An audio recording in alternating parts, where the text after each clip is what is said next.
Assalomu alaykum hammaga. Bu yana men Zarifa. Lifestyle videolar juda ham yoqib qoldi. Shu sababli sizlarga yana lifestyle videolarni qo'yishga qaror qildim. Har bir ayolning kuni xuddi sug'urgan kuni kabi boshlanadi. Menda ham xuddi shunaqa. Ozgina ishlarimni, hovlilarimni, ko'chalarni tozalab, bahor kelgani uchun daraxtlar juda ham chiroyli gullagani uchun gullaga qarab, daraxt gullariga zavqlanib ishlarimni qildim. Faqat bugun oyijonim xonim qilamiz deganlariga ozgina zagotovka qilib ketdim va ishga yo'l oldik.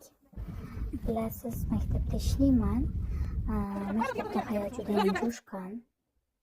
Ko'rib turganingizdek, darslarni o'tib, sinflarni qilib bo'lgandan keyin to'garagimni otdim.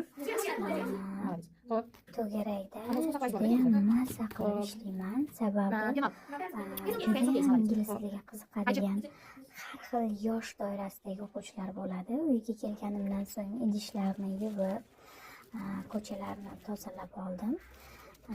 Sababi ertangi kunimga kamroq ish qolishi uchun. Ko'chalarimiz juda ham ko'p yomon bo'ladi. Chunki dala bizga ham juda ham yaqin.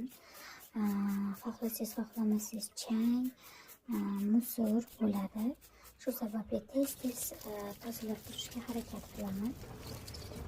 Bolalarim changda o'ynashlarini xohlamayman.